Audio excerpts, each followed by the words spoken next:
Assalamualaikum warahmatullahi wabarakatuh. Salam sejahtera untuk semua dan salam kasih sayang untuk semua warga dan masyarakat Indonesia dan Malaysia dan seluruh dunia dimanapun Anda berada. Pada video kali ini saya akan memberikan informasi tentang pelaksanaan kurban warga Tapawali Indonesia Malaysia di Batam, Provinsi Kepulauan Riau, dan penjelasan tentang cara pengumpulan donasi serta pembagian hewan kurban pada warga Tapawali Indonesia. Pelaksanaan kurban pada Tapawali Indonesia di Batam dilaksanakan dengan penuh hikmat dan dihadiri oleh pengurus-pengurus dan warga di wilayah Sekupang, Pulau Batam, Indonesia. Dan di Batam, Provinsi Kepulauan Riau, warga Tapawali Indonesia Malaysia melaksanakan kurban dan berhasil mendonasikan hewan kurban sebanyak 1 ekor sapi dan 1 ekor kambing. Saudara-saudara sekalian, marilah kita saksikan serba-serbi pelaksanaan kurban di Batam, Provinsi Kepulauan Riau, dan kita dengar kembali rekaman dari penjelasan Pak Sekjen tentang pengumpulan donasi kurban bagi seluruh pengurus dan warga Tapawali Indonesia Malaysia, serta penjelasan dari Syekh Ali Jabar tentang pembagian kurban yang perlu kita pahami bersama. Mari kita simak video hingga selesai. Terima kasih atas perhatiannya. Salam sehat, semoga sehat selalu. Assalamualaikum warahmatullahi wabarakatuh.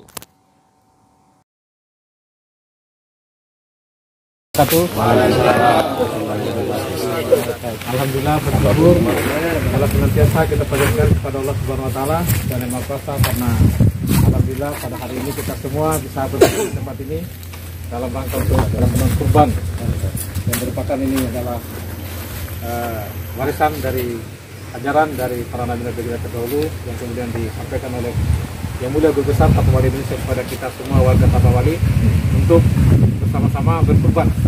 Dan hari ini alhamdulillah dengan izin Allah kita dapat melaksanakan dengan baik atas bantuan Bang Petra yang buka tempat di sini dan seluruh warga Perlu Sekupang.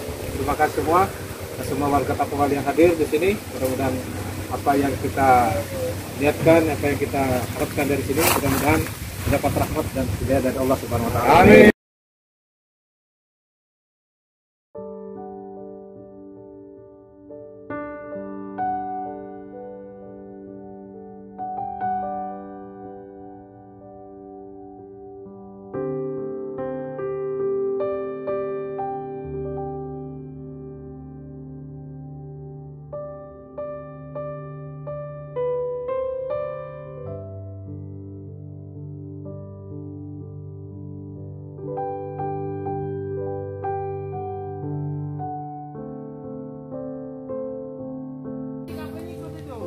Dari tadi stay di sini, bro.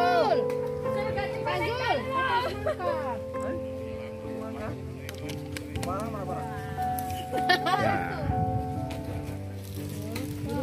Jadi sini. Sini kakak. Kakak sini kakak. Kakak sini. Sini bang. Sini.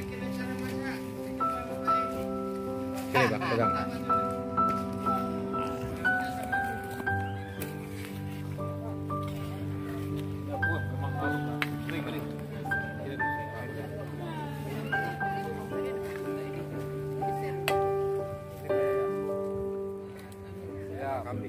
Para netizen sekalian, warga Tapawali di seluruh Indonesia dan Malaysia, saat ini kami lagi masak ini kambing ya. Ini namanya gulai kambing ya. Gulai kambing rasa Sekupang. Rasa warga Tapawali Sekupang ya. Gulai kambing rasa Sekupang. Rasa Sekupang. Ini semua warga Tapawali ini kalau kita masak kambing begini caranya. Ya. Di bawah kita pasang apa kayu. Kita apa namanya? Kemudian ditaruh bumbu. Nah, ini dia caranya. Habis itu setelah kita tutup, kita aduk. Mantap, ini dia semua ya. Tanya Jangan resep, malu-malu tanya makan orang kambing. Sekupang. Hah? Resep, tanya orang Sekupang ya. Apa namanya resepnya nih? Nanti kalau masak-masak tak panggilannya Sekupang. Oh, siap. Beda tuh nanti. Ini Ini dia, wah aromanya mantap ya, harum sekali. Ini rasanya waduh. Ini apa saja bumbunya ini? Bumbunya bumbu cinta, Pak. Ah, bumbu apa? Bumbu cinta. Bumbu cinta, bumbu cinta rasa kupang. Ini lanjut ya.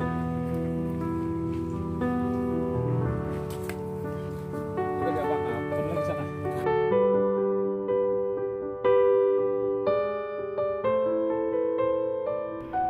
B.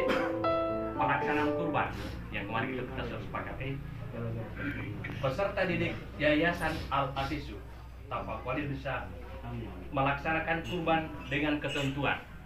Jadi dengan ketentuan 1. Dana perorangan untuk pengurus DPP dan Majelis Sabuk Hitam Pusat sebesar 100.000 per bulan. Nah sekarang sudah berapa bulan? Jadi artinya kita start memang dari sekarang supaya tidak merasa berat buat teman-teman. Jadi ini 100.000 untuk pengurus DPP. 2. Dana perorangan untuk pengurus DPD sebesar 100.000 juga. Jadi DPD itu 100.000. 3. Dana perorangan untuk pengurus DPC 75.000. Jadi 75.000 cabang semua pengurus cabang. 4. Dana perorangan untuk pengurus Majelis Sabuk Hitam DPC 75.000. 5. Dana perorangan untuk koordinator wilayah Korwil 75.000. 6. Dana perorangan untuk koordinator lapangan, korlat dan penanggung jawab lapangan per bulan 50.000. 7. Untuk seluruh korwil, korlat dan penanggung jawab lapangan mendata warga per lapangan dengan dana perorangan sebesar 50.000. Jadi para korwil, korlat itu didata semua warga dengan dana perorangan itu Rp50.000.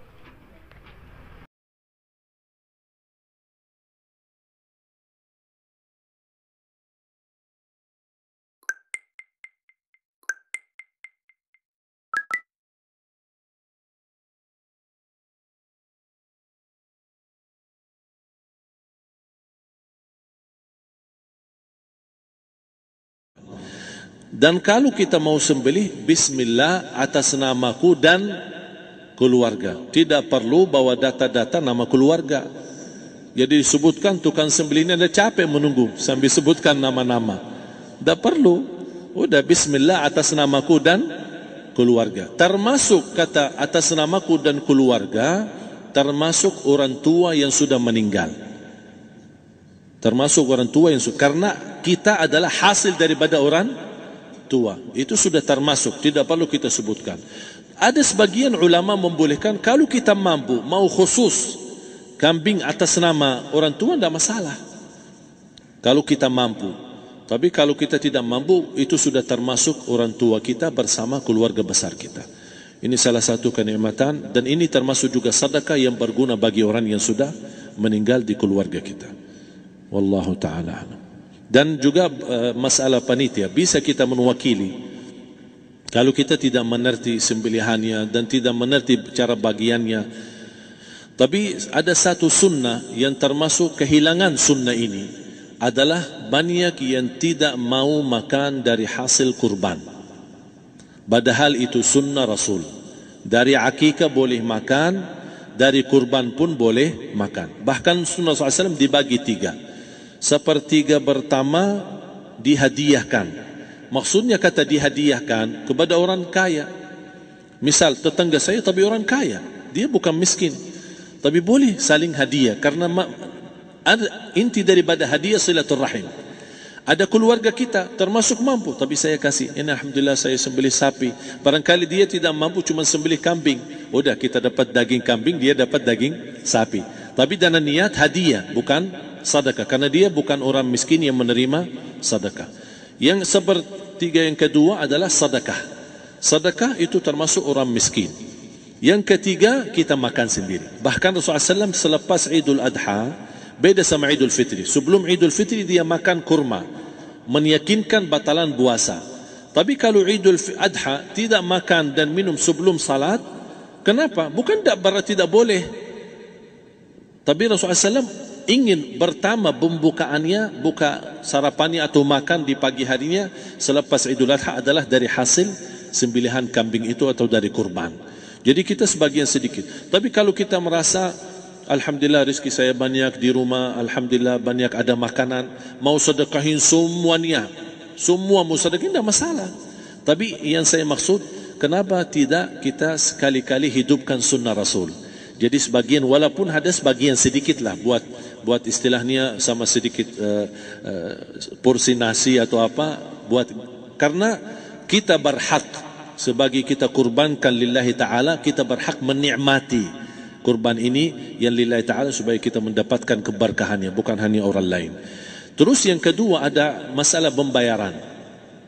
Kalau kita wakili panitia, boleh kita pesan sama panitia, tolong sedikit dari kurban saya minta buat saya makan. Itu tidak masalah, kita boleh minta.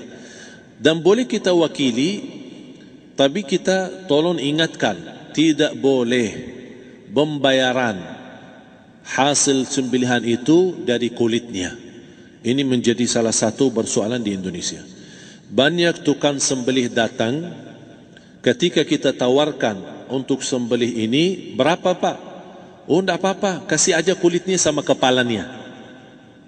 Jangan Anda setuju, jangan Anda terima. Oh maaf, saya tidak bisa. Bapak berapa ongkos sembelihannya? Kita harus sepakat dulu. Tidak, saya ikhlas, tidak apa-apa, seikhlasnya. Tapi yang penting kepalanya sama kulitnya. Itu aja yang saya minta, yang lain tidak apa-apa. Tidak boleh. Tidak boleh. Kenapa? Karena ini kurban. Kata kurban berarti lillahi ta'ala, bukan untuk jual beli. Kalau kita sudah bayar dari bagian kurban, berarti bukan lillahi ta'ala. Harus kita jaga amalan itu. Tapi bagaimana cara jalan keluarnya? Kita harus sepakat, ijab kabul. Sepakat dulu, Pak, saya udah begini, saya kasih untuk sembelihan 50.000. Bapak setuju? Ya udah setuju. Selesai kan? Sudah sembelih, sudah potong, sudah semua. Lepas ini semua kita kasih ongkos 50.000 ongkos sembelihannya. Habis itu, Pak, kulitnya sama kepala hadiah buat Bapak. Itu tidak apa-apa, tidak masalah. Tapi bukan untuk bayar sembelihan. Faham maksud saya? Harus dibedakan supaya jangan sampai amalan kita kurban habis biaya, habis ini malah tidak diterima karena sudah kita bayar sebagian daripada kurban. Saya silahkan bayar apa yang kita sepakati, mau hadiahkan kepada dia karena kita tidak bisa guna. Buat apa yang kita mau gunain kulitnya, tidak bisa. Tapi mereka buat mereka lebih berguna, oleh karena itu kita bisa hadiahkan untuk mereka. Bahkan kita bisa juga kasih daging untuk mereka bisa menikmati sebagai sedekah. Wallahu ta'ala.